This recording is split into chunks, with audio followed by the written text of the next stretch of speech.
Amém? É bom estarmos mais uma vez reunidos nessa manhã de domingo e em especial para celebrarmos a ceia do Senhor. E hoje,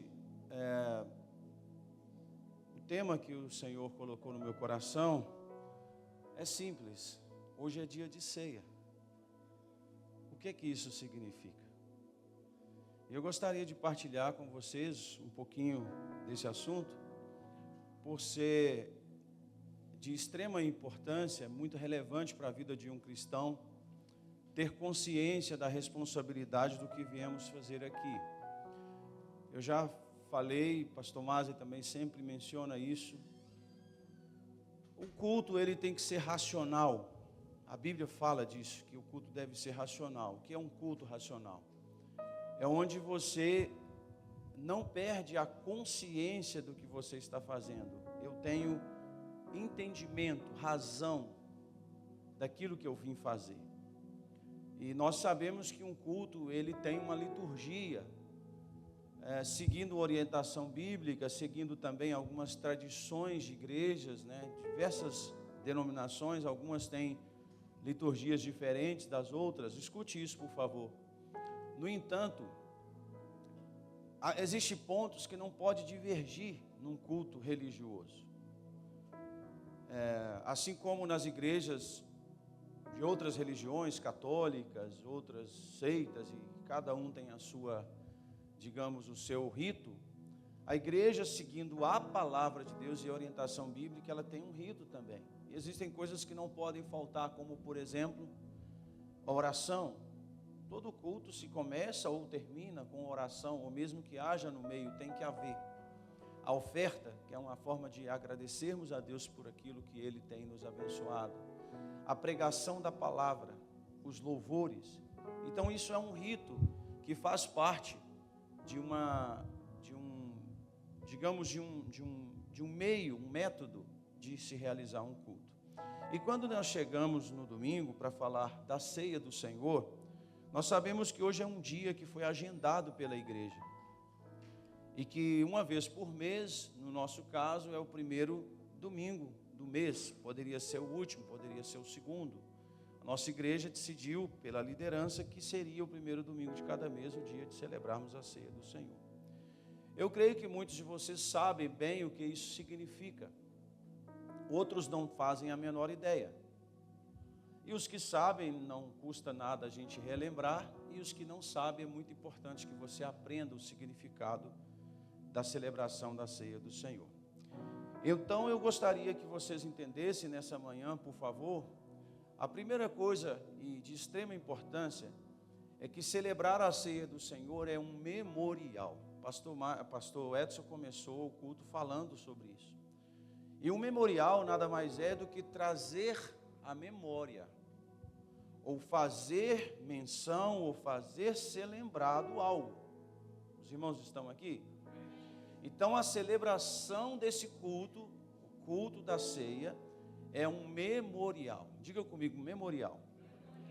E o memorial, ele tem um significado. Por exemplo, se você vai, quem é construtor, quem já construiu alguma casa, sabe que os engenheiros, quando fazem um projeto, ele faz um memorial descritivo. E esse memorial descritivo, ele menciona os itens de extrema importância que nem o construtor, nem o engenheiro, nem o pedreiro pode esquecer. E ali há um termo de responsabilidade que deve ser seguido, para que o engenheiro civil ou o mecânico, seja lá o que for, responsável por aquela obra, ele tenha como se precaver dizendo, não, eu projetei isso e fiz um memorial para que todos que estivessem envolvidos não esquecessem da responsabilidade ao executar esse projeto. E também existem outros memoriais, por exemplo, memorial a uma pessoa, tem outra palavra que substitui o memorial, que é um tributo, ou seja, mencionar ou honrar aquela pessoa. Normalmente se faz isso quando as pessoas já se foram, já nos deixaram. E esse memorial, ele também tem a função ou o propósito, vamos chamar assim, de fazer aquelas pessoas que estão vindo depois, escute isso, é importante, elas lembrarem e também, assim como a pessoa que faz o memorial, levar outras a valorizar aquilo que se está lembrando.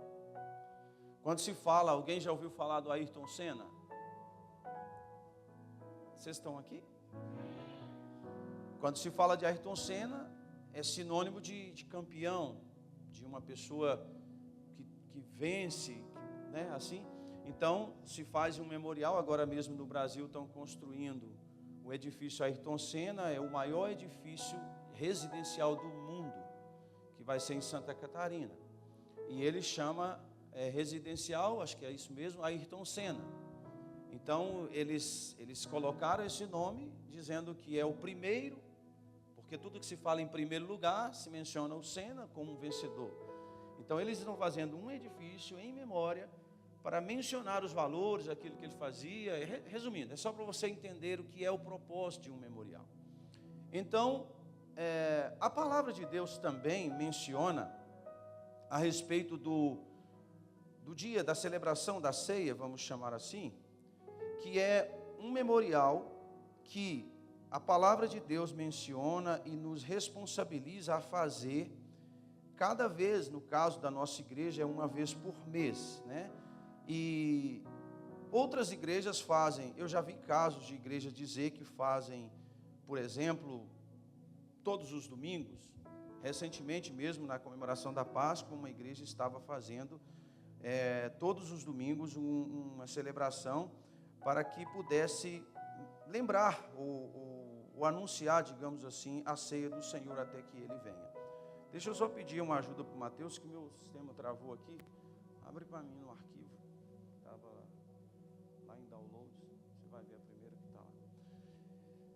E quando nós recebemos essa responsabilidade, irmãos, como igreja, às vezes o que nós fazemos? Nós pensamos assim, olha, falando da nossa instituição, da igreja que nós fazemos parte. O pastor Mazen marcou, é muito importante que você vá, é o primeiro culto do mês, temos que ir. É importante, eu vou falar um pouquinho rápido sobre esse assunto, obedecer os nossos pastores, sim. Mas mais do que isso, nós precisamos saber o que estamos fazendo aqui. É totalmente diferente. Eu quero crer que a partir de hoje você verá a celebração da ceia. Eu sempre disse, continuo dizendo, que para mim é o maior culto do mês. É a maior reunião que uma igreja evangélica pode celebrar. Então, vocês entenderam que no contexto de uma construção, um memorial descritivo é responsável por garantir a segurança. No memorial de uma pessoa, é responsável por fazer menção dos valores que aquela pessoa tem. Os Estados Unidos, se não me engano, é um dos maiores países do mundo que fazem questão de mencionar os seus memoriais. Tanto que há um feriado, né? O Memorial Day. Qual é o propósito desse feriado, gente? Fazer menção, supostamente, naquele dia, de pessoas que fizeram algo em prol do país. Então, isso é importante para nós. Aqui, se não me engano, acho que é West New York, se não me engano, uma cidade que tem aqui, eu passei um dia desse com a Eliette, eu até achei que era alguma festa, alguma coisa que estava acontecendo, de tanta bandeira, fotos de soldados. Depois o Mateus entrou na internet, não, pai, essa cidade aqui tem um memorial, tem uma coisa que menciona. Então, eles fazem questão de valorizar aqueles que fizeram alguma coisa em prol deles, né? Aqui também nós vemos na palavra de Deus um contexto de um memorial importante, que a Bíblia menciona no livro de Êxodo, por causa do povo de Israel. O povo de Israel, vocês sabem que eles foram escravos por 430 anos no Egito. E o dia que Deus, com a sua mão forte, tomou a decisão que haveria de libertá-los, antes disso acontecer, Deus também exigiu que fosse criado um memorial, que para eles foi chamado de Páscoa, né? O que nada mais é, só para você entender, no capítulo 12 de Êxodo, diz assim: chamou, pois, Moisés, escute por favor, a todos os anciãos de Israel, Ou seja, aqui ele começa trazendo a uma responsabilidade. Eu quero que todos os responsáveis pelas famílias venham aqui. Está escrito assim: chamou todos os anciãos de Israel e lhes disse: escolhei e tomai vós cordeiros para as vossas famílias e sacrificai a Páscoa. Então tomai um molho de sopo, é uma espécie de como se fosse um matozinho, né? Na época da mãe era aquelas vassouras que a gente fazia. Como é que é o nome, Edson? Vassoura piaçava, acho que era assim, que usava para varrer o quintal. Vocês nunca varreram o quintal, vocês não sabem o que é isso. A gente varreu muitas vezes. Então a gente fazia uma vassoura de piaçaba, que fala, né? Acho que é piaçaba, é um mato, que ele é resistente, e a mãe fazia um molho com aquilo e a gente tinha que varrer o quintal. E eles falaram: pega um molho de sopo e você vai molhar no sangue desse cordeiro que vai ficar na bacia, e você vai, e aqui tem um detalhe muito importante, você vai passar nos umbrais da porta e na verga. E aí quem não entende nada de construção não faz ideia do que está falando. Os umbrais é aquilo que suporta, né? Como que é o nome de acostamento? Você me falou um dia aqui nos Estados Unidos, como é que chama? Que quer dizer, né, como se fosse ombro. O dia que o Edson me contou isso, eu achei interessante, porque são as laterais, e aí tem um nome associativo. Então os umbrais é aquilo que suporta, e a verga é o que está por cima dos umbrais. E por que Deus não disse assim: olha, marque só cada janela ou cada porta? Ele disse: não, eu quero que vocês marquem a verga e os umbrais com o sangue, para que quando o anjo da morte passar, e isso é interessante, depois você pode ler com calma, porque a Bíblia você tem que ler com calma. Dá um toque no seu irmão e fala com ele: calma. Você tem que ouvir a palavra com calma. Tem gente já com fome, querendo ir embora para comer. Calma. Então, se você ouvir com calma, você entende, isso muda a sua vida. Então ele disse: eu quero que vocês coloquem o sangue nos umbrais das portas, das janelas e nas vergas, para que na hora que o anjo da morte passar, e aqui é interessante, não era só o caso do anjo da morte passar, o texto diz assim: quando o anjo da morte passar, o Senhor vai vos livrar. Ou seja, não ia impedi-lo de passar, mas quando ele passasse, o Senhor ia ver que aquela casa estava marcada com o sangue e a morte não chegaria ali. Ponto. Simples, uma palavra dita em 2 versos e determinou a vida daquele povo. Quando Moisés dá esse ensinamento, os anciãos dizem assim: ok. E, inclusive, se você ler o texto, o verso 22 diz assim, ó: e foram os filhos de Israel e fizeram isso, como o Senhor ordenara a Moisés e a Arão. Ou seja, Deus dá uma ordem a Moisés e a Arão, Moisés chama os anciãos reúnem as famílias fazem o que Deus mandou, dá o livramento, e no verso 28 diz assim: e eles fizeram conforme o Senhor mandou Moisés e Arão para nos falar. Quem está entendendo? Simples ou não é? Só que é um simples que, se não vivido, se não colocado em prática, colocava em causa a vida do povo. E aqui é interessante, irmãos, que eu quero fazer menção com vocês. Verso 25 diz assim, só escute para você entender bem o que eu pretendo passar para vocês. E acontecerá que quando entrardes na terra do Senhor, que o Senhor vos dará, como tem dito, guardareis este culto. Ele estava falando do culto da Páscoa, ou seja, faça-o outras vezes. E o verso 26 diz: e acontecerá que quando os vossos filhos disserem: que culto é esse vosso? O que vocês estão fazendo? Que reunião é essa da ceia uma vez por mês? Então vocês direis, está escrito assim: é o sacrifício à Páscoa ao Senhor, que passou na casa dos filhos de Israel do Egito, quando feriu os egípcios. Aí ele conta tudo. Todas as vezes que eles te perguntar, porque os filhos verão vocês fazendo esse culto, e os filhos não estavam naquela época que aconteceu os fatos, por isso é um memorial.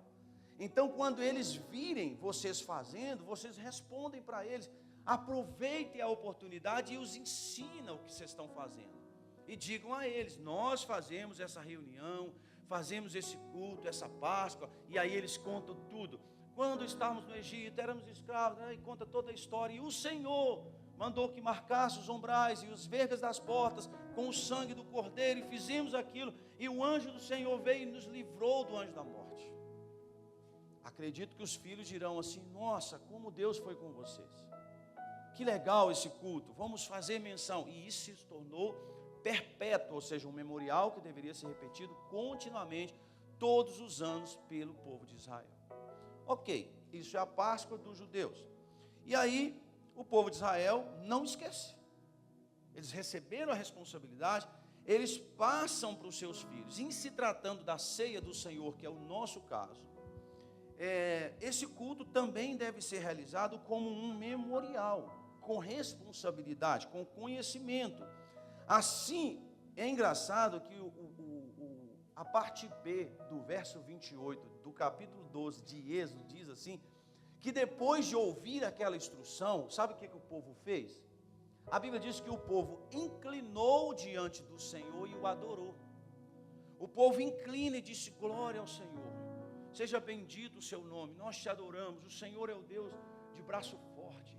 Ou seja, nós estamos felizes em poder fazer parte desse memorial que o Senhor exige que nós façamos. E para os que são jovens e que são crianças, eu vou abrir um parêntese e eu peço em nome de Jesus, a ajuda do Espírito Santo agora, para que vocês não distorçam o que eu vou falar e não entendam mal o que eu vou falar. Eu não estou doutrinando vocês, eu estou pregando a palavra, tá? Algumas igrejas batizam crianças, outras igrejas dão ceia à criança. E nós, às vezes os tradicionais, dizemos assim: mas isso é pecado, isso não se deve fazer, é uma criança, porque tem que discernir, tem que ter entendimento. Não sei se você já fez isso, se fez também, fica com você. Eu tenho um entendimento diferente a respeito disso. Por quê? Porque, a meu ver, pastor Paulo Paz, não estou doutrinando, estou dando uma opinião teológica sobre o assunto. Uma criança, ela é inocente, sim ou não? Eu te provo na Bíblia que criança, ela não tem nenhum problema em tomar a ceia. Por quê, pastor Paulo? Porque até o reino Jesus deu para elas. Os discípulos estavam lá repreendendo, e diziam: não, peraí, o que vocês estão fazendo? Deixe vir as minhas crianças, porque elas têm o meu reino. O reino tem ceia, sim ou não? Tem alguém aqui? Ele disse: elas têm o reino. Quem são vocês de proibi-las a ter acesso a mim? Deixa vir. Eu não estou doutrinando, dizendo para dar ceia à criança, eu não estou falando isso. Eu estou explicando para vocês. Veja como Deus quer que nós vejamos as coisas. Pastor, é importante uma criança saber disso? Sim, extremamente importante. Irmãos, na minha época, não muito longe, nos anos 80, alguns outros anos 70, significa o quê? Isso é crítica, né, irmão? Quem não quiser envelhecer, é só morrer, irmão. Fácil, acaba o problema. Mas, nessa época, os nossos pais, eu sou filho de pastor, evangelista, plantador de igreja, quantas vezes eu me senti como o exército de Israel com fome, que comeu do pão da preposição, porque não tinha o que comer. Não estou criticando o meu pai, eu estou abrindo o coração com vocês. E o pai chegava, eu era coroinha da igreja dele. Você já viu filho de crente ser coroinha? Vocês nunca foram católicos, vocês não sabem disso também. Mas só para você entender, o que um coroinha na igreja católica faz? Ele ajuda o padre. Eu era o coroinha do meu pai, ajudava o pastor. Onde o pai ia, eu levava as coisas, dirigia com 12 anos, proibido, errado, ele não podia dirigir, eu tinha que ajudar. O pai fazia ceia, lá em Ribeirão da Folha, o Edson sabe onde é, tudo em qualquer lugar, buraco, eu estava junto, e a gente com fome. E eu vi muitas vezes, não foi uma nem duas, foram dezenas de vezes, de o pai pegar o pão da ceia e dissolver na água do rio, e ele indo embora, e eu com fome. Eu dizia: mas por que o pai faz isso? Ele dizia: porque o pão é sagrado, não se pode comer depois que ele foi orado. Era o entendimento dele. Era o entendimento do meu pai, não estou criticando. Eu vi isso muitas vezes. E também, como a Bíblia diz que Davi, uma vez, os homens estavam morrendo de fome, ninguém podia tocar no pão da preposição, senão o sacerdote. Davi, peraí, Deus, eu sei, Davi conhecia Deus, e Deus conhecia Davi. Dizia, não vai matar-me por causa de eu matar a fome de alguém. Ele foi lá e entrou no templo, pegou o pão da preposição e disse aos homens, comem para vocês não morrer de fome. E ele não morreu, porque Deus conhece a intenção do coração das pessoas. Resumindo, era pecado uma criança de 11 ou 12 anos comer o pão. Era o entendimento de uma instituição. O pai era assembleiano, sempre foi, morreu assim. E eu não estou criticando, eu estou só mostrando para vocês a importância de ensinar no memorial. Quando os nossos filhos cresceram, eu não queria que eles passassem por isso. E nós trabalhamos, demos o sustento até onde pudemos, e Deus nos mostrou a maneira de ensinar uma criança. Eu já vi em muitas igrejas, na hora de comermos o pão, pais pegaram um biscoito ou outra coisa e deram uma criança, para a criança não desejar o pão. O que o senhor quer ensinar com isso, pastor? É importante que eu diga à criança o que aquilo significa. Eu não proíba sem dizer. Valmir, que tem uma criança, os que têm um bebê, vai ter uma hora que ele vai dizer assim, por que você come o pão? Porque quando você olha o pão pequenininho, ele parece que é mais gostoso, sim ou não? Quando o frasco é menor, o perfume é melhor, e a criança fica salivando, dizendo, por que só você come e eu não posso comer? O que eu tenho que dizer, filho? Vou te explicar o que, aí é a oportunidade que Israel tinha, isso é um memorial. A Bíblia diz assim, ó, quando seus filhos veem vocês pegarem o pão e comerem, ensine a eles o que vocês estão fazendo, para que quando eles crescerem, eles possam perpetuamente fazer esse culto ao Senhor. E no verso 28, parte B, diz, e eles dobrarão diante do Senhor e vão adorar. Ou seja, eu preciso ensinar os meus filhos, eu preciso ensinar os meus netos, os visitantes. Às vezes a primeira vez eu ia até perguntar se tem alguém que nos visita hoje, que talvez não seja. Tem alguém que não é evangélico, não é cristão aqui? Tem um casal, jovens ali, que não são mais uma senhora ali. Eu quero que vocês entendam isso. O que é a responsabilidade da igreja? É fazer um culto a Deus e dizer aos que estão presentes, aos que virão, aos que ainda não são convertidos, que isso para nós é um memorial, onde nós estamos fazendo aquilo que Jesus fez na ceia com os seus discípulos, e por isso nós, como igreja do Senhor, fazemos a mesma coisa. Quem está entendendo? Há uma responsabilidade. E aí, nós chegamos no Novo Testamento e há uma perda de entendimento às vezes, porque muitos pastores fazem isso, e o verso 27 da primeira carta do apóstolo Paulo aos Coríntios, do capítulo 11, ele começa a dizer, portanto, qualquer que comer o pão ou beber o cálice do Senhor indignamente, será culpado e réu do corpo e do sangue do Senhor.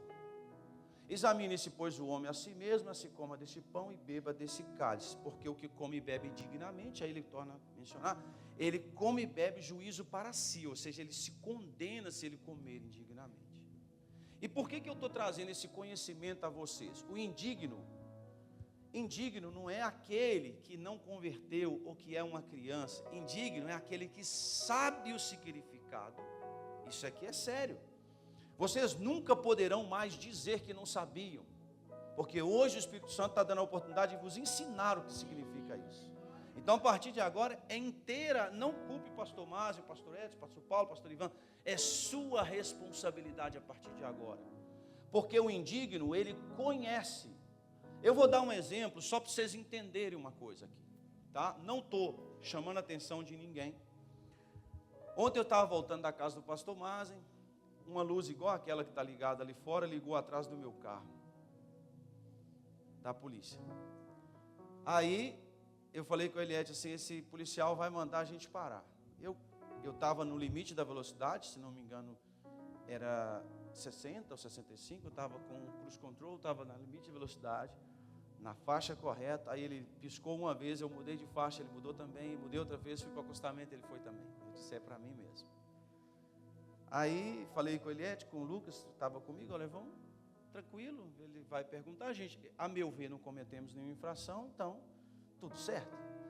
Ele veio para o lado, mandou baixar o vidro, cumprimentou e falou comigo, olha, tem uma luz queimada do seu carro. Posso ver os documentos, carteira, tudo, olhou e tal. Aí eu falei com ele, eu não sabia realmente não sabia que estava queimado. Ele disse, você está bem? Conserta isso amanhã. Eu disse, ok, vou consertar. Ele me devolveu os documentos, desejou uma boa viagem. Entrei no meu carro e cheguei em paz em casa. Mas se eu tivesse a 80 no lugar de 60, o que eu diria? Aí começam os primeiros pecados. Eu tenho um compromisso, o filho está morrendo. Começa a infração vira mentira. Quem está aqui? Fala a Deus. A infração vira mentira, é verdade ou não é? Eu estava atrasado para o trabalho, eu estava com pressa. Irmãos, aprenda a assumir sua responsabilidade. Ah, mas eu vou parar na corte. Que pare na corte. Ah, mas eu vou ser deportado. Que vai deportado. Pastor Ivan falou isso na casa do pastor Masi. Hoje é melhor você deportado inteiro para o Brasil do que seu corpo todo ir para o inferno. Qual que você prefere? Em outras palavras, não é isso que diz a Bíblia? É melhor o corpo, é melhor você entrar no céu faltando um membro do que o corpo todo ser lançado no inferno. O que eu estou tentando mostrar para vocês? A responsabilidade de ser crente não é só porque hoje eu vou consertar com a minha esposa, com o pastor, com o meu vizinho, porque hoje é ceia. Hello? É perpétuo.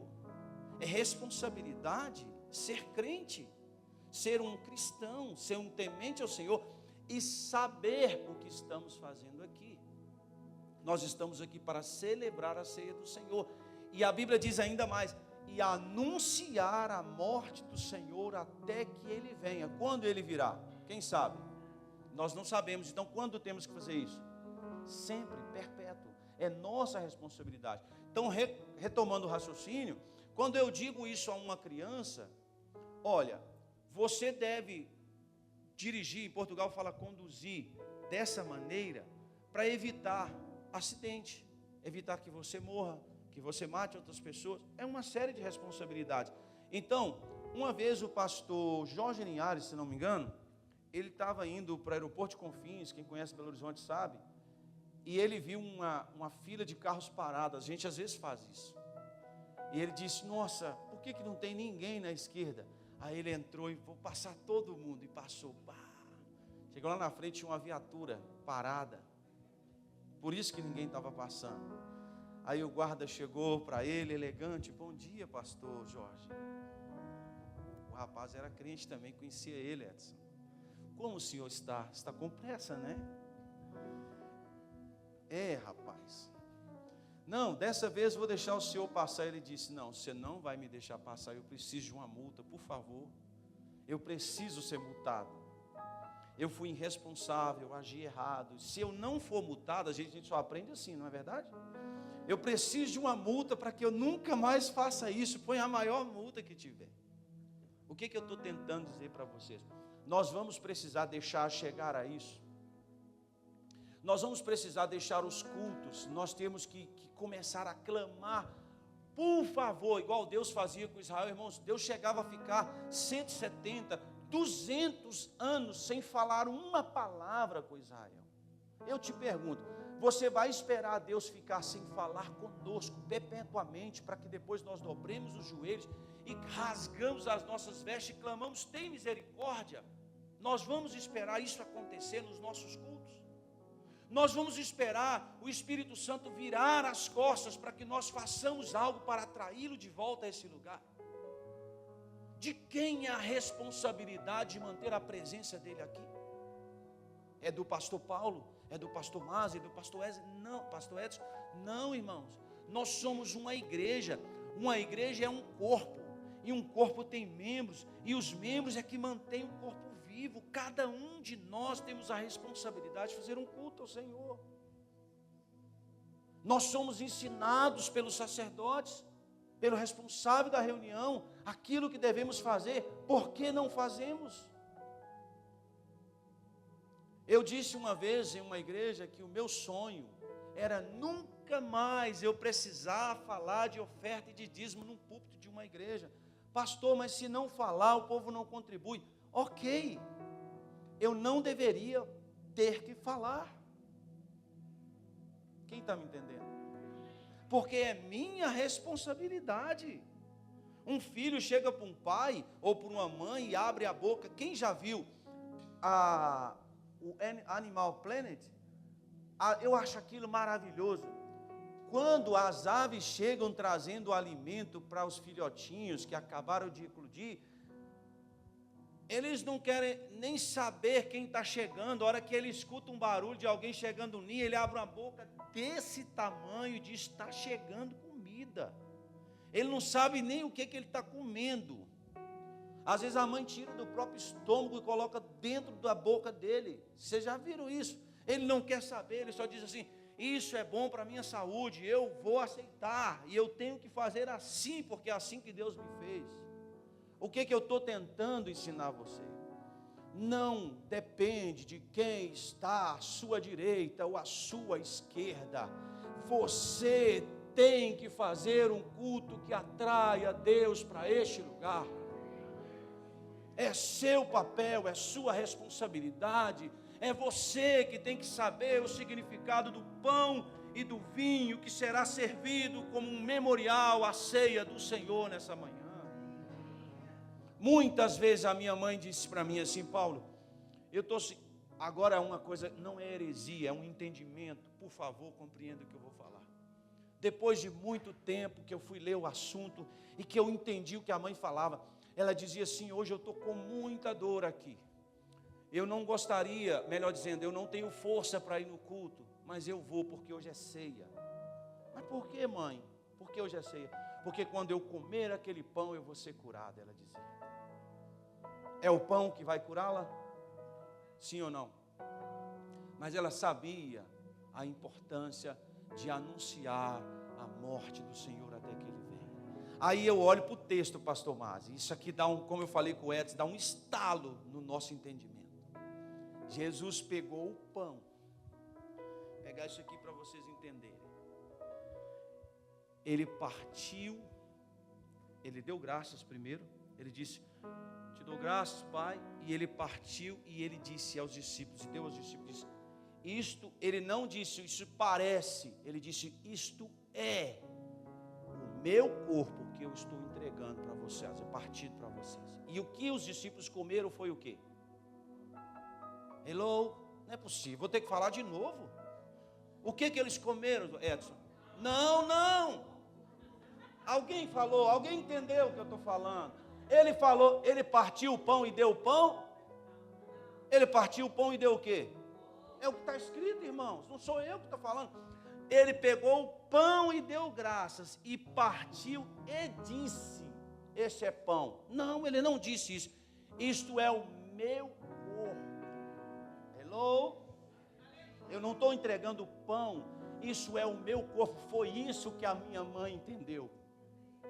Não é um pedaço de pão, não é um pedaço de trigo, é um pedaço do Senhor que vai entrar dentro do meu corpo. Vocês estão entendendo? Partido e entregue, e os deu aos discípulos, e eles comeram. O que eles comeram? Aleluia! Não é um pedaço de pão, isso é um memorial. Ele disse, isso é o meu corpo que é entregue por vós. Vocês estão entendendo a diferença? E aí, por que eu fui curado? Se naquela hora um médico especialista fizer um DNA, ele vai encontrar o que dentro de você? Um pedaço de... Quem está me entendendo? Aí, por que ele foi curado? Eu não sei, eu fiz o DNA, eu fiz o exame, e eu encontrei um DNA diferente no DNA dele. Eu não conheço, mas parece que é coisa lá do céu. Tem algo diferente acontecendo nessas células aí. Porque ele disse, isso é o meu corpo. E quando os discípulos comem, no seu sangue, começa a ter o DNA do próprio Cristo, se tornar filho de Deus. Aí ele toma o cálice. O que é um cálice? O cálice é aquele recipiente, aquele copozinho que a gente toma o vinho. Se você pesquisar na internet, você vai ver que o cálice é um recipiente, normalmente de vidro, né, o cristal, que você usa para tomar o vinho. Então Jesus pega o cálice e o que tinha nesse cálice, o vinho. Aí alguém diz assim, é um suco de uva. Não, a Bíblia diz que era um vinho. Se você pegar na tradição original, era um vinho, não existia esse suco de uva. E Jesus não tomou dele, irmãos. Jesus não tomou, ele pegou. Ele pegou. Por que, pastor, que Jesus não tomou? Porque Jesus era nazireu. Jesus não podia tomar bebida forte.